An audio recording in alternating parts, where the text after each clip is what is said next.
Terungkap alasan Justin Hubner perkuat timnas Belanda U21 versus Prancis U21. Timnas Indonesia U22 berpotensi ulangi kemenangan manis 32 tahun lalu di SEA Games.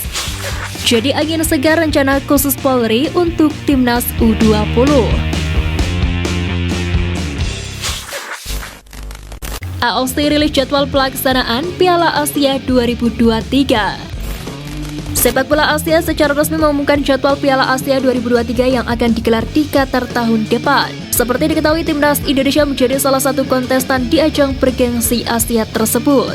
Timnas Indonesia sendiri diketahui masuk dalam pot 4.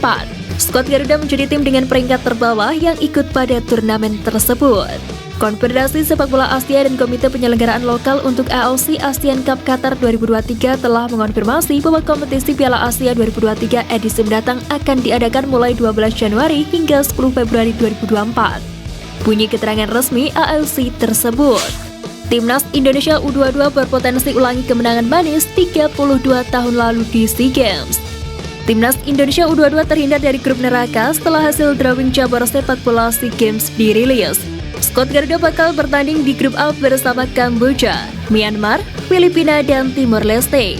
Masuknya timnas U22 di grup A menjadikan atau kesempatan Indonesia untuk meraih medali emas terbuka lebar. Dikarenakan timnas Indonesia baru akan bertemu tim-tim kuat di fase gugur. Jika Indonesia mampu membawa pulang medali emas tersebut, maka Indra Syafri akan membuat skuad Garuda mengulangi kemenangan manis 32 tahun silam. Ya, pada tahun 1991 silam, Indonesia membawa pulang medali emas cabur sepak bola putra setelah mengalahkan Thailand melalui adu penalti. Jadi angin segar rencana khusus Polri untuk timnas U20. Sebelumnya, para pemain Garuda Muda menyampaikan harapannya agar bisa direkrut menjadi abdi negara, seperti menjadi polisi, TNI, dan aparatur sipil negara. Hal itu disampaikan para pemain langsung kepada Presiden Jokowi yang menemui mereka usai Indonesia gagal menjadi tuan rumah Piala Dunia U20. Rencana Polri merekrut para penggawa tim nasional U20 melalui jalur pencarian bakat disambut positif. Hal itu dinilai memberi angin segar bagi masa depan pemain Garuda Muda. Penerimaan atlet nasional sebagai anggota kepolisian, TNI, hingga abdi negara bukan hal baru. Kendati demikian, janji Kapolri Jenderal Polistio Sigit Prabowo ini perlu diapresiasi, mengingat masa produktivitas atlet cenderung singkat. Terungkap alasan Justin Hubner perkuat timnas Belanda U21 versus Prancis U21. Kekhawatiran publik sepak bola nasional kalau Justin Hubner bakal memilih gabung timnas Belanda sepertinya tidak terbukti. Justin Hubner dilaporkan tetap mau melanjutkan proses naturalisasi menjadi warga negara Indonesia guna membela timnas Indonesia. Justin Hubner sendiri sudah memberikan pernyataan kepada salah satu media Indonesia bahwa ia sedang menunggu komunikasi lanjutan dari PSSI. Aksinya membela timnas Belanda dapat ditafsirkan hanya sebagai upaya menjaga aspek kompetitif. Tak ingin remehkan lawan, Indra Syafri soroti kekuatan Kamboja. Pelatih timnas Indonesia U22 Indra Syafri melontarkan reaksi terkait lawan-lawan yang akan mereka hadapi di fase grup SEA Games 2023. Seperti diketahui, timnas Indonesia U22 berada di grup A yang juga dihuni oleh Timor Leste, Filipina, Myanmar, dan tuan rumah Kamboja.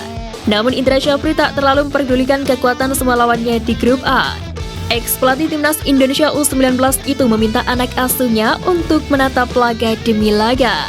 Secara khusus, Indra menilai sebagai tuan rumah, Kamboja bisa menjadi batu sandungan bagi skuad Garuda. Menurutnya, sepak bola Kamboja sudah mulai berbenah dan hal tersebut yang membuatnya waspadai kekuatan tuan rumah. Taktik cerdik Indra Syafri untuk arungi SEA Games 2023. Pelatih timnas Indonesia U22 Indra Syafri sudah menyusun rencana menatap SEA Games 2023. Salah satunya adalah membuat simulasi pertandingan. Pertandingan di fase grup akan terasa melelahkan jika tidak diatur dengan baik mengingat jadwal yang padat. Kemungkinan timnas Indonesia U22 cuma sedikit memiliki waktu untuk beristirahat sebelum kembali bertanding. Oleh sebab itu, Indra Syafri sudah menyiapkan uji tanding melawan salah satu tim lokal. Selain itu, Garuda Muda dijadwalkan menghadapi Lebanon pada pertengahan April 2023 mendatang. Kabar baik dari Marcelino jelang SEA Games 2023. Manajer timnas Indonesia U22 Sumarji mengatakan pihaknya terus berusaha agar Marcelino Ferdinand, Pratama Arhan, dan Elkan Bagot segera bergabung. Ketiganya dipersiapkan untuk turun di SEA Games 2023 Kamboja. Sumarji mengatakan sudah berkirim surat kepada klub-klub yang kini menjadi tempat berkarir ketika pemain tersebut di luar negeri. Namun beberapa klub belum memberikan respon terkait surat pemanggilan untuk mengikuti pemusatan latihan itu. Untuk Marcelino dan Arhan, Sumarji mengatakan jika kedua pemain tersebut dapat bergabung dengan timnas U22 di minggu-minggu ini.